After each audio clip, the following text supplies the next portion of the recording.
Você já deve ter vivido alguma dessas situações. Esse novo negócio depende do resultado da minha negociação. A gente só vai conseguir esse cliente novo se a minha negociação der certo.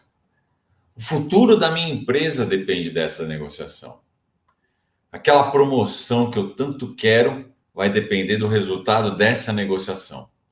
Pô, eu preciso daquele carro, mas eu só vou conseguir se eu fizer uma boa negociação de preço. Se eu não conseguir convencer o diretor que esse é o movimento certo, eu não consigo atender o meu cliente. Isso também é uma negociação. Se eu não conseguir esse aumento de salário, eu não vou conseguir pagar o financiamento que eu fiz. Também é uma negociação, sim. Não é raro que você tenha que negociar sob pressão, uma pressão gigante, e que as consequências de uma negociação ruim sejam até catastróficas, por que não dizer assim? E essa pressão, esse tipo de pressão, ela tem um impacto direto na sua forma de negociar e, consequentemente, no seu resultado. E talvez você não consiga mudar o fato em si, ou seja, da pressão em si, das consequências disso. Mas você pode sim mudar a tua postura na negociação e aumentar significativamente a sua chance de sucesso. E nessa live eu vou te dar super dicas de como fazer isso. Então, eu sou Alexandre Cury, especialista em negociação, e eu te ensino a conseguir o que você quer através da negociação e o outro lado ainda te agradecer por isso. E para começar, eu já quero pedir o seu like, deixa aí o seu like, seja no YouTube, no Facebook ou no Instagram, coloca os coraçõezinhos aí para subir. Para quem está no YouTube, já se inscreve no meu canal. E o chat está aberto, vocês podem ir deixando os seus comentários, as suas dúvidas, e à medida que a live transcorrer, eu vou respondendo. E também, se você conhece alguém que pode se beneficiar desse conteúdo, seja você que está assistindo ao vivo, seja você que está assistindo gravado, compartilha com ele agora. E se você está ao vivo, chama ele para assistir aqui também. Vamos lá, dá tempo de mandar para ele. E no episódio de hoje eu vou te mostrar como negociar sob pressão. Uma coisa é negociar, por exemplo, a aquisição de um negócio novo para sua empresa, que se chegar seria ótimo, né? Mas se der errado também nada muda. É zero impacto. A figura muda completamente caso esse novo negócio for a chave para a sobrevivência da empresa no futuro. E é absolutamente natural que as consequências de uma negociação pesem sobre o negociador. E isso vai mudar a forma como ele negocia. Então, a autoconfiança do negociador fica abalada. E nesse momento, ele tende a querer fechar o acordo o mais rápido possível. E aí, isso tem um impacto direto no resultado que você vai conseguir. O processo de negociação como um todo sofre muita influência da pressão pelo resultado. E o pior é que se você se deixar levar por essa pressão, você vai conduzir a negociação de uma forma pouco produtiva. E o resultado tende a ser ruim. E a possível consequência, que é o que você justamente está preocupado em função da pressão que você está recebendo, tem mais chance de se tornar uma realidade. E esse é o problema. Por quê? Percebem que é um ciclo, você sofre pressão. Aquela pressão faz com que você abala a sua autoconfiança e faz com que você tenha uma negociação não tão boa. O processo de negociação fica prejudicado. Consequentemente, aquilo que você estava tão preocupado, que era a consequência, e por isso você estava recebendo pressão, tem mais chance de se tornar realidade, percebe? Isso é um ciclo negativo. Então, muitas vezes, os meus account managers vinham conversar comigo desesperados. Pô, porque nós precisamos fechar por causa disso, porque tem que, se não fechar, vai acontecer tal coisa, tal. E não adianta. A primeira coisa que você tem que fazer é se acalmar. Não adianta, porque quando você entra nessa vibe pesada que é a da pressão, quando você sucumbe a essa pressão, a tua performance como negociador vai ficar prejudicada. É um ciclo vicioso, você percebe? Agora, por outro lado, se esse ciclo vicioso é real, o outro lado também é verdadeiro. À medida que você tem consciência de que o processo de negociação é ainda mais importante nessas situações, e eu digo processo como ele é mesmo, com técnica, a sua atitude é tão importante, você evita cometer erros, cometer descuidos que a pressão vai te forçar a cometer.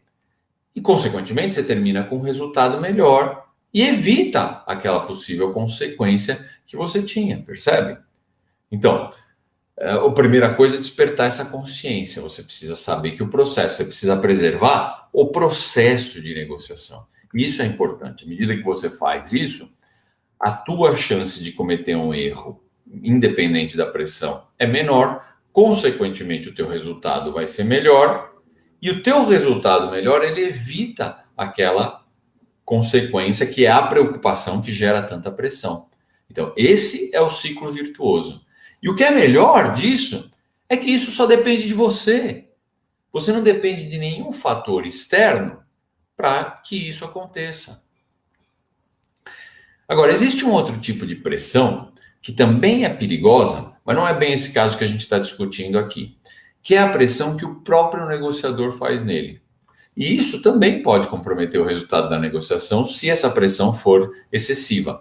A autocobrança é importante, porque a autocobrança ela te movimenta para frente, ela te leva adiante, ela te faz crescer. Por quê? Você está sempre buscando formas de melhorar. Mas se ela for excessiva, o resultado é exatamente o contrário, porque ela paralisa.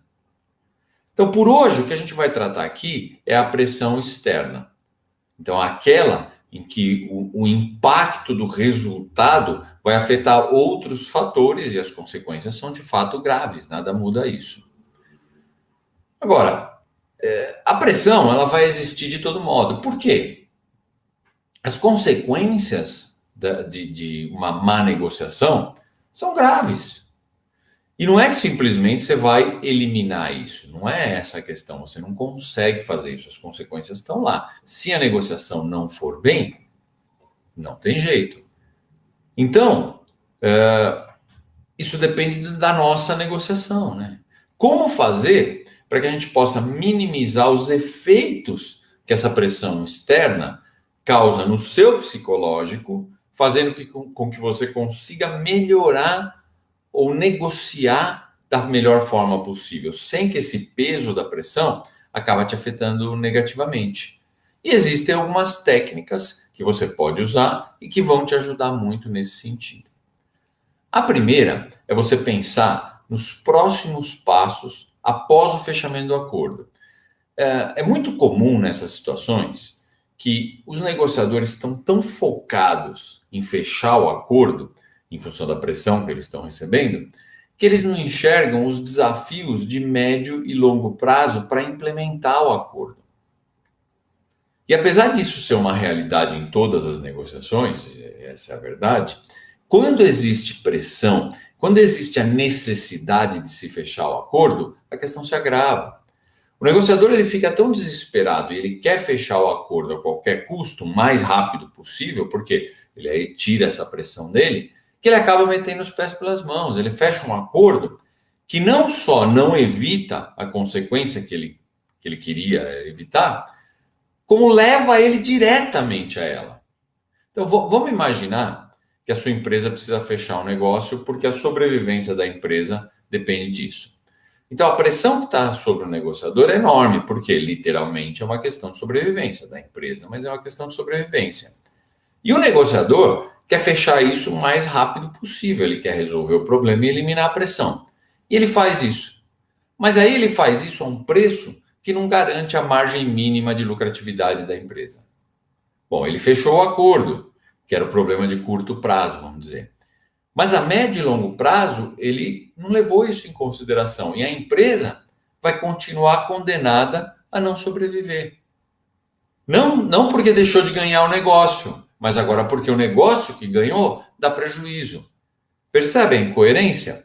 O negócio novo era a chave para a sobrevivência da empresa. E no final, foi isso que causou a falência da empresa. Percebe? E isso acontece.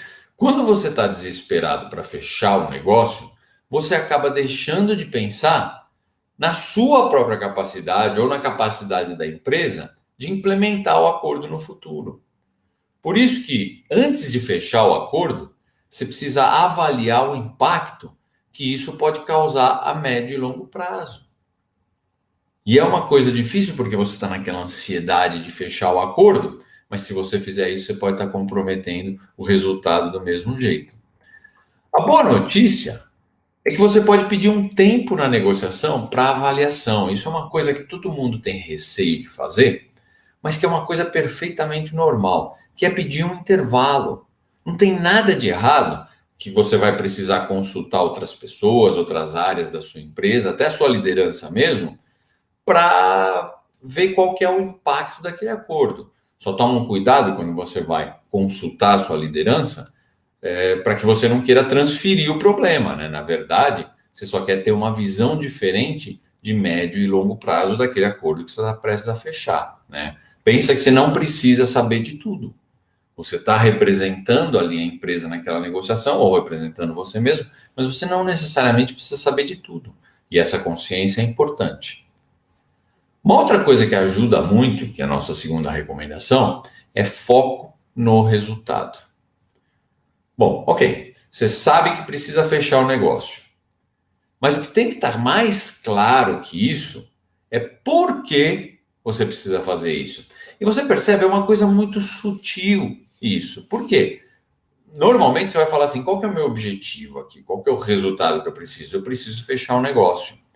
Mas as coisas não são tão simples assim. Você precisa entender por que você precisa fechar um negócio.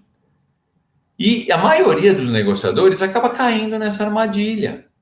Por quê? Ele olha para a questão de uma forma superficial. E aí não tem jeito. Bom, a empresa precisa do cliente novo. Ok, por quê? O que esse cliente vai trazer para a empresa que é tão importante? O que acontece se o cliente não vier? É faturamento? Mas e quanto à margem de lucratividade? Isso é importante? Se for, adianta trazer o cliente com margem negativa? Você percebe por que entender os porquês é importante? Você começa dentro da negociação a ter um foco maior no resultado. Então, ou não é nada disso, não é faturamento, não é lucratividade, é uma questão de tecnologia. Esse cliente vai me trazer uma tecnologia que vai me ajudar a ganhar X outros clientes. Bom, nesse caso, então, será que a margem de lucratividade é tão importante? Ou eu posso ir com uma margem mais apertada? Porque isso certamente vai ser recuperado quando eu vender essa tecnologia para outros clientes. Percebe? Dentro da negociação, você começa a identificar o que é valor. E isso traz clareza para você. Por quê?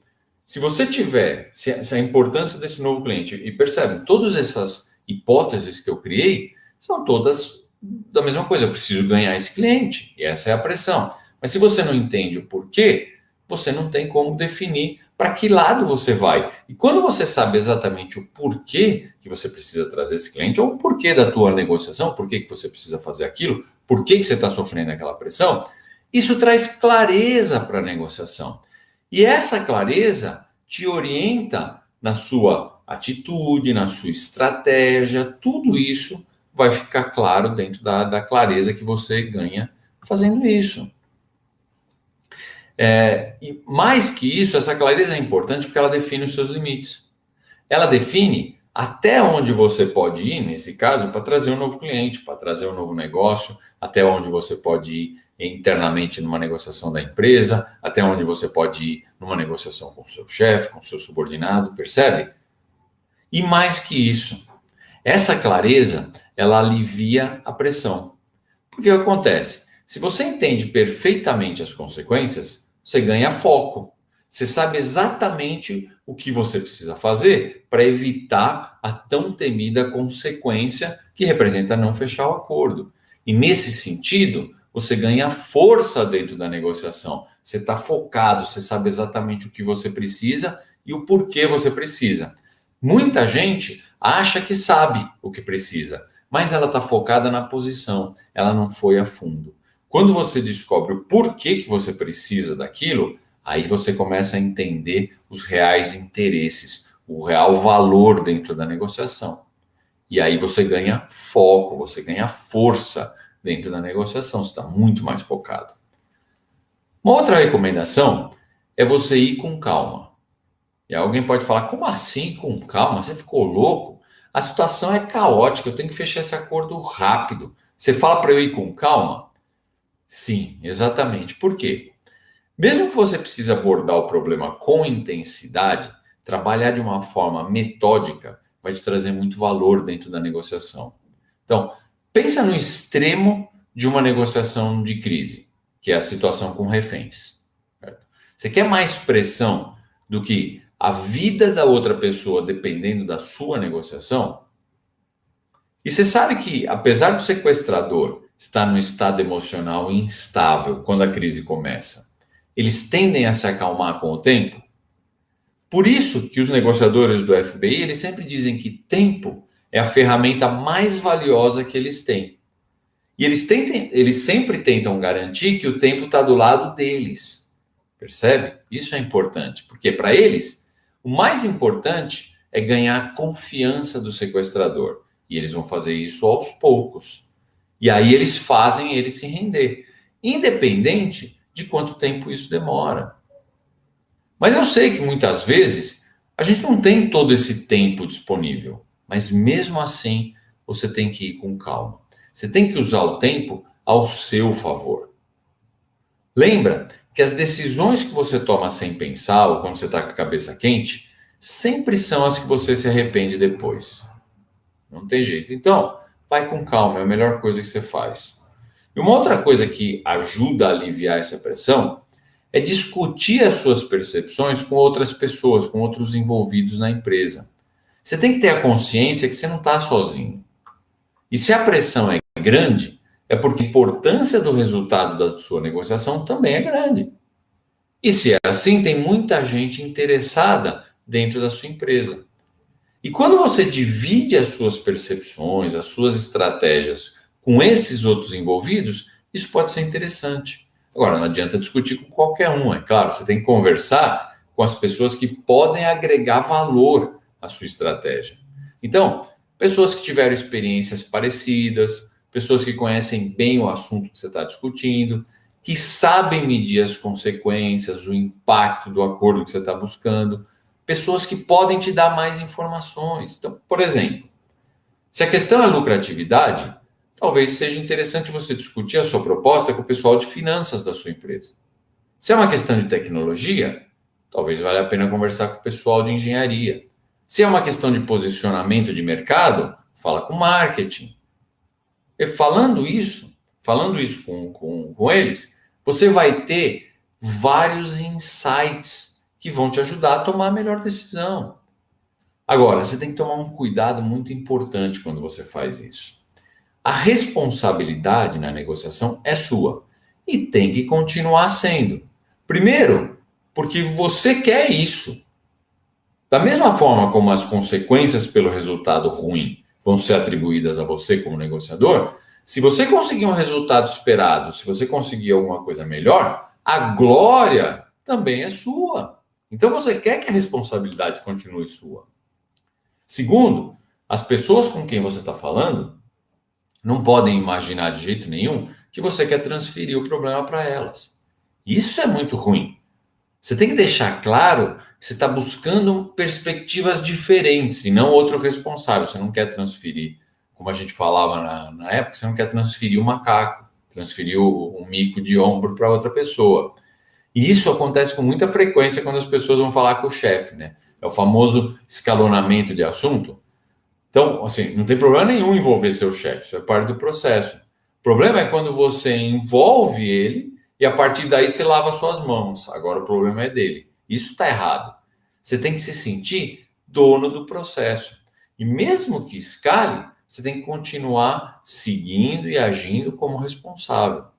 Então, nas minhas negociações comerciais, eu fazia de tudo para o assunto não escalar.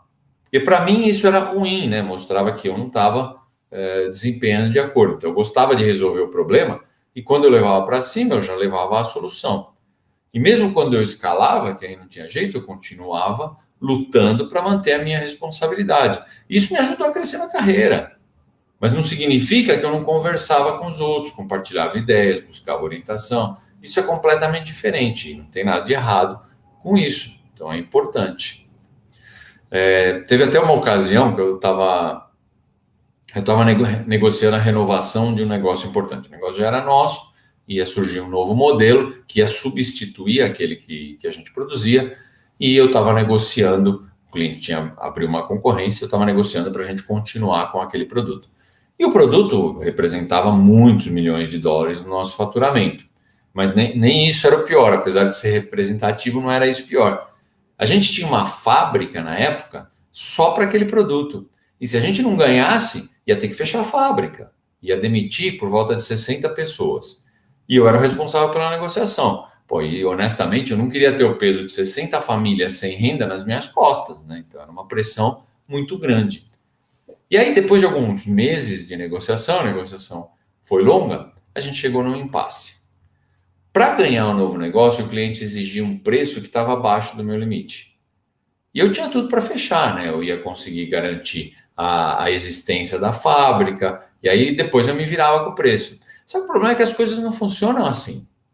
Então, depois de uma análise que fiz muito detalhada, incluindo até o pessoal da matriz, a gente chegou à conclusão de que, aceitando aquele preço, a gente ia resolver o problema a curto prazo, mas a médio e longo prazo, o problema ia se agravar, na verdade, porque a rentabilidade do produto ia ficar tão ruim que cedo ou tarde a fábrica ia ter que ser fechada do mesmo jeito. Então não dava para aceitar o preço do cliente. Eu tinha que buscar outras alternativas para justificar que o cliente pagasse um preço maior pelo meu produto. Então, percebem como metodologia é importante dentro da negociação? Ela faz a gente ir além, ela faz a gente buscar opções que a gente nem sabe que existe. E eu fui a campo, fui buscar. E aí, em conversa com outras pessoas lá no cliente, que também estavam envolvidas nesse produto, eu descobri um problema grave que eles estavam enfrentando. E olha só, eu era a solução. Não no começo, né? Porque no começo não tinha solução. Mas aí o que eu fiz? Eu voltei para a empresa, me juntei com a engenharia e eles encontraram lá a solução. Então, quando eu voltei para o cliente, eu voltei já dizendo: olha, eu não ia conseguir chegar naquele preço, mas eu tinha uma boa notícia. A solução para o outro problema deles estava resolvida. Eu tinha. Claro que no final teve muita discussão, muita negociação, mas a gente acabou fechando e salvou a fábrica. Percebe como isso é importante? E tudo isso por causa da metodologia. Você segue a metodologia, você percebe coisas que talvez você não vá perceber se você não fizer isso, né? Tem um outro caso recentemente, um aluno me trouxe uma outra situação também bastante complicada com um fornecedor, né? Era um fornecedor para ele, já um fornecedor histórico, já desde o início estava com eles, né? Desde o início da empresa no Brasil. E recentemente eles tinham identificado uma oportunidade que, se eles transferissem o negócio daquele fornecedor para um outro, eles iam ter uma redução de custo muito significativa, mas era muito significativa mesmo. E aí, o que eles fizeram? Bom, eles já tinham definido isso como ação e iam seguir nesse sentido. Iam abandonar aquele fornecedor e partir para um outro fornecedor novo e ter a redução de custo. E aí o meu aluno veio conversar comigo porque ele estava muito preocupado. Por quê? Tirar os negócios daquele fornecedor histórico deles ia deixar eles numa situação muito ruim, porque eles eram os maiores clientes e sem aquela parcela do negócio, o meu aluno achava que a empresa não ia resistir e ia falir. E dentro da empresa dele existia uma pressão muito grande para já falar com o fornecedor, avisar que ia tirar o negócio, começar a redução de custo quanto antes. E aí, na conversa que eu tive com o meu aluno, eu mostrei para ele que isso era apenas a superfície da negociação, né? Que eram as posições. E que, independentemente da pressão que ele estava sofrendo, ele tinha que cavar mais, ele tinha que ir mais a fundo, entender o que estava acontecendo. Quais os reais interesses da empresa dele? Quais os reais interesses do fornecedor? E nessa investigação ele começou a identificar alguns problemas que não estavam mapeados inicialmente. Então, por exemplo, a mudança do fornecedor ia exigir uma validação nova de produto. Isso tem um custo.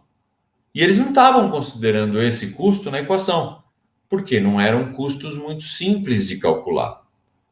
E aí, o que meu aluno fez? Ele fez um trabalho, e aí realmente foi um trabalho espetacular junto ao pessoal da empresa dele, e conseguiu chegar lá num valor de validação. E eles perceberam que o número era significativo, não era desprezível. E ele identificou uma série de outros fatores. No final, eles chegaram à conclusão de que o custo-benefício da troca de fornecedores não era tão vantajosa assim. Mas aí eu lancei um desafio para ele. Eu falei assim, mas você vai desistir da redução de custo que vocês tinham planejado? E ele ficou sem entender direito. Ele respondeu, provavelmente, porque a redução não vai ser tão grande assim. Falei para ele, cara, imagina se mesmo provando que a redução não era tão grande, você chega agora com a redução na mão. Olha a posição que isso te coloca, o benefício que isso vai te trazer para sua carreira. Ele se interessou, é claro, mas ele falou, mas como que eu faço isso? Eu falei assim, você precisa responder uma única pergunta. O que motivaria o seu fornecedor atual a te dar a redução de custo que você precisa? De início, ele achou que não tinha resposta para essa pergunta, que nada ia fazer isso, mas ele ficou de estudar. E aí, depois de uns dias, ele voltou para mim animado. Ele falou, olha, eu acho que tem uma luz aí no final do túnel. Bom, encurtando a história, sabe o que aconteceu? Ele acabou dando mais negócio para o fornecedor, que ia ser inicialmente retirado da base. Percebem? Exatamente o contrário da estratégia inicial. E com os novos negócios, ele negociou uma redução que era ainda maior do que eles tinham planejado inicialmente.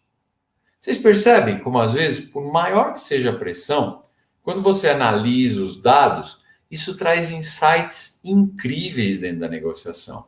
E você consegue resultados compatíveis com esses insights.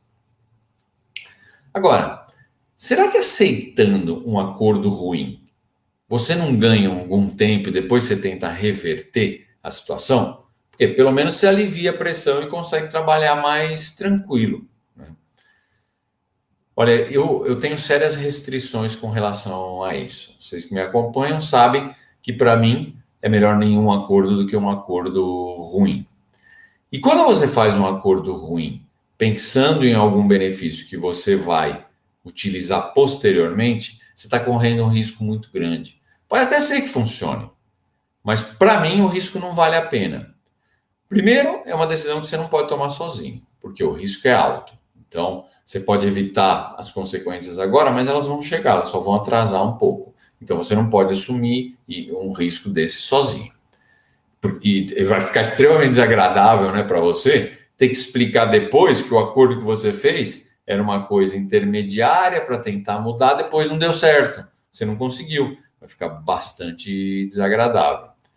Segundo, eu acho que situações desse tipo, elas acabam obrigando a gente a encontrar soluções que a gente não enxerga em situações normais, sem pressão, percebe? Quando a gente está sob pressão e precisa de uma alternativa, se você for pelo caminho mais fácil, que é fechar o acordo e depois ver o que você vai fazer, você está correndo o risco, mas esse é o caminho mais fácil.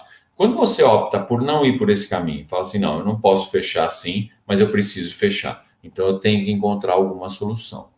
Quando você faz isso, você acaba buscando alternativas que você não via inicialmente. E você acha, sempre acha. Então, a pressão ela pode ser benéfica até um certo nível. Né? Então, vejam que nos exemplos que eu dei, as situações pareciam sem saída, mas elas acabaram chegando a soluções inovadoras, soluções criativas, que foram melhores do que a condição inicial que você esperava. E, além de tudo isso, eu acredito que um mal não compensa o outro. Aceitar um acordo ruim para evitar uma outra consequência ruim, na verdade, pode ser um tiro no pé. Tá? E eu vi muitas vezes que o acordo ruim ele acaba se tornando um mal maior depois, a pressão aumenta muito mais depois. Pô, conheço empresas que abriram falência por conta disso. Então, para mim é assim, você tem que buscar um acordo bom para você. E, de novo, entre fazer um acordo ruim e não fechar nenhum acordo, eu prefiro não fechar. Para mim é melhor. Porque aí você encara as consequências e você vai buscar o que você precisa fazer para minimizar elas de alguma forma.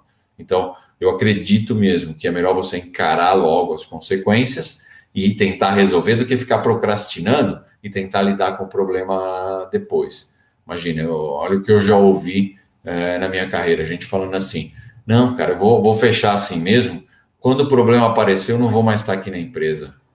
É brincadeira, qual empresa que precisa de um profissional desse? Não dá, você tem que realmente encarar logo, tentar resolver. Né? O problema, passando o tempo, o problema cresce muito. Deixa eu me surgindo algumas dúvidas aqui no chat, deixa eu dar uma olhada. Só um segundinho aqui, aí eu já respondo.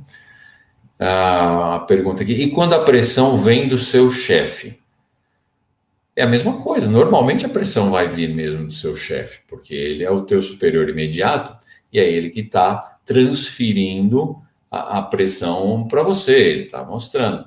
O importante é realmente você entender o porquê dessa pressão. Tá bom, tá vindo a pressão, por quê? Olha, normalmente isso acontece também. Quando você está mais alto dentro da empresa, você consegue enxergar o porquê das consequências, isso te dá mais clareza. À medida que vira um telefone sem fio, à medida que isso vai caminhando, talvez até chegar no negociador. Porque aí quando chega para ele, fala assim, você tem que fazer isso e só. Mas isso não é suficiente. Então, se a pressão vem do seu chefe, você tem que fazer perguntas para ele. Por que isso é tão importante? Por que eu tenho que fechar? Por que dessa pressão? Quais são as consequências? Você tem que ter essa clareza para poder negociar bem. Não tem jeito. Sem isso, independente se vem do seu chefe ou não. Tem uma outra pergunta aqui do Gabriel. É possível usar os gatilhos mentais em uma negociação sob pressão, onde você não conhece o outro lado e a reunião de negociação é seu primeiro contrato? Sim, Gabriel, dá para usar sem problema. Por quê? Os gatilhos mentais, eles funcionam para qualquer pessoa em qualquer circunstância. Tá? Então, o que acontece? Independente de você conhecer ou não a outra pessoa, os gatilhos mentais vão funcionar com ela. A questão é você planejar muito bem qual gatilho mental você vai usar, porque você espera um determinado resultado ali. Então, qual que é o resultado que você espera, qual que é o gatilho mental mais adequado, e você prepara uma situação que dispare aquele gatilho. E o gatilho vai ser disparado em qualquer pessoa, né? A gente sabe que os psicólogos já provaram que os gatilhos mentais funcionam com qualquer pessoa, desde que aplicados da forma correta, eles vão funcionar, independente de ter pressão ou não, independente de ser o primeiro contrato. Então dá para você usar sem problema nenhum. Os gatilhos mentais servem sempre. Aliás, são muito bons em termos de persuasão, tá? Eu acho até interessante quando você não conhece o outro lado e faz uso dos gatilhos mentais, é até uma grande vantagem para você, né? Porque o outro lado nem espera que você use, você não pode usar a questão do relacionamento, porque de fato você não tem relacionamento. Então, quando você usa os gatilhos mentais, você acaba utilizando um recurso de persuasão que está além do relacionamento. Se bem que o relacionamento também é um gatilho mental, é o gatilho mental da afeição. Mas desde que você escolha bem quais são os gatilhos, pode usar assim que vai funcionar. Bom, então, nessas situações sob pressão, o que você precisa de fato fazer é aprender a lidar com a pressão. E para isso você tem que estar preparado, não tem jeito. E existem algumas questões importantes que você precisa responder antes mesmo da negociação, que vão te ajudar a se preparar e que vão te ajudar a lidar melhor com a pressão. Então, assim, de onde vem a pressão? Quem vai fazer a pressão em você? Por que essa pessoa vai te pressionar? O que é importante para ela? Como ela vai exercer a pressão? Que tipo de comportamento essa pessoa vai mostrar quando ela fizer essa pressão? O que se espera de mim nessa negociação? Qual vai ser o meu foco? E acontece uma coisa muito interessante quando você tem essas respostas. Porque você se prepara psicologicamente para isso. Se você não está preparado, você vai entrar na vibração daquela pressão, você vai se deixar envolver, vai ficar cego, vai ficar desorientado. Quando a pressão é muito alta, isso acontece, você fica completamente desorientado. E aí, quando você está desorientado, você perde o foco e o resultado da negociação vai embora, fica comprometido, não tem jeito. Agora, quando você já está esperando as reações, e essa preparação, essas perguntas te ajudam justamente a esperar as reações, aquilo não vai te abalar psicologicamente. E aí você fica inteiro para conduzir uma negociação que realmente traz resultado. Não é que a pressão vai deixar de existir, não é que a pressão vai deixar de ser importante, ela vai continuar lá, mas você está preparado para lidar com ela. E isso faz toda a diferença em termos de resultado. Existe uma técnica muito interessante que funciona muito bem, tá? Que é uma técnica que chama simulação ou ensaio mental. Né? No PNL, essa é a técnica chamada de ensaio mental, para quem conhece vai lembrar. Então, como você faz? O que você faz com essa técnica aí? Você simula o que vai acontecer na sua mente. Então, você faz isso, você fecha os olhos e imagina como vai ser a reunião com quem está te fazendo pressão. Aí você imagina o que ele vai falar, como ele vai falar, o tom de voz, as expressões faciais, as expressões corporais. Aí você imagina como você vai se sentir e como você vai responder. Depois, quais vão ser as reações dele e assim por diante. Você realmente faz um ensaio mental. Você passa um filme de como vai ser, como você acha que vai ser aquela reunião. E tem estudos científicos, tá, gente? São estudos científicos que mostram que as pessoas que fazem a simulação mental, elas têm 40% de chance de ter resultados melhores do que quem não faz. 40% é muito significativo, vale muito a pena. E dá para fazer a mesma coisa simulando a reunião de negociação, que você vai ter depois. Então, primeiro você simula a reunião onde você vai receber a pressão, como vai ser, e depois você simula a reunião de negociação. Isso até te ajuda na preparação. Então, vamos imaginar que você percebeu que talvez o teu interlocutor te faça determinada pergunta e você não tenha a resposta. Quando você está fazendo um ensaio mental, você tem tempo de procurar, você tem tempo de estar preparado antes da reunião. Então, faz isso e vocês vão ver como vale a pena. Bom, e agora eu queria abrir para outras dúvidas que vocês tenham. Pode colocar aí no chat, mandar as dúvidas, eu respondi já. Deixa eu dar uma olhada se não tem mais nada que eu passei e não respondi. Não, já passei todas aqui. Tem uma aqui do Davi. Ó. E se na hora da reunião as coisas não acontecerem exatamente como eu imaginei na simulação mental? Boa, Davi, isso pode acontecer mesmo, né? Na verdade, existe uma grande chance disso acontecer, porque é uma situação em que você não sabe exatamente, você está simulando. Então, quanto melhor você conhecer, quanto melhor você tiver relacionamento comercial com o seu interlocutor, menor a chance disso acontecer. Mas ainda assim, é possível que isso aconteça. O legal do ensaio mental é que isso não tem muita influência no resultado. Porque quando você faz um ensaio mental, você está preparado para o que pode acontecer. Mesmo que a ordem dos acontecimentos não seja exatamente o que você previu, você ganha flexibilidade, porque você já tem as respostas, você está preparado para as reações. Mais do que isso, quando você faz quando você usa esse tipo de ferramenta, você ganha autoconfiança. E a autoconfiança dentro da negociação é importante, porque você ganha poder dentro da negociação com isso. Então, mesmo que as coisas não aconteçam exatamente como você previu, você acaba saindo bem da mesma forma. Você reduz significativamente a chance de surpresas ali na reunião. E surpresa na hora ali é sempre ruim, porque te pega desprevenido. E ainda que surja alguma coisa nova, que você realmente não podia prever, você vai estar mais preparado para lidar com isso. E isso é importante, porque você já simulou, ok? Me fala aí, se não respondeu, você escreve aí no chat de novo. Deixa eu ver se tem mais alguma pergunta aqui.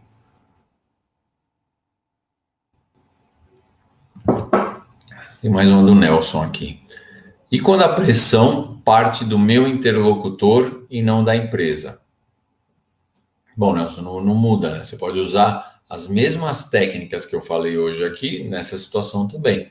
A única diferença é que vale a pena você considerar se essa pressão que o seu interlocutor está fazendo é realmente uma necessidade dele ou se é só uma tática para te forçar a ceder, né?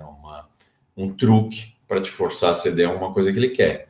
E para saber isso, você tem que fazer um monte de perguntas. Então, usa muitos pronomes, o que, como, onde, quem, e vai indo cada vez mais fundo para saber se a outra pessoa está blefando ou não. E, se necessário, você pode pedir um intervalo. Então, alguns minutos podem te trazer a clareza que você precisa e que vai evitar de você se envolver emocionalmente e acabar cedendo com alguma coisa que você não deveria só para se livrar do incômodo. Tá? Bom, eu acho que não tem mais perguntas. Então, vamos lá, gente. Não tem jeito, a pressão sempre vai existir. Todos nós somos cobrados por resultados, isso é normal. As empresas têm meta a cumprir, cada dia a gente tem que fazer mais com menos, e é assim mesmo. E nessa época difícil ainda que a gente está vivendo, tem um monte de gente sendo demitida, mas o trabalho para quem fica na empresa não diminui, ao contrário, ele aumenta. Então, você tem que melhorar a sua eficiência e produzir cada vez mais. Então, a pressão vai estar lá. Saber lidar com ela é que faz a diferença para você conseguir o que você quer na negociação. E fazer isso com técnica deixa tudo mais fácil. Bom, e se você gostou, quer se aprofundar nesse assunto, comece a me seguir nas minhas redes sociais. Todo dia eu posto conteúdo novo sobre negociação e resolução de conflitos. E não esquece, para quem está aí, de deixar seu like, para quem está no YouTube, se inscrever no canal e compartilha com algum amigo. Então, se você gostou, já manda para algum amigo que vai se beneficiar desse conteúdo. Entenda que quando as duas partes que estão negociando entendem, usam boas práticas de negociação, práticas colaborativas, tudo fica mais fácil. E com isso a gente fecha mais um episódio do programa Negociação Sem Complicação. Lembrando que eu faço essas aulas live toda terça e quinta às 19 horas. Toda terça e quinta tem um assunto para a gente discutir aqui na aula. Então, eu vejo vocês na quinta-feira às 19 horas. Até lá!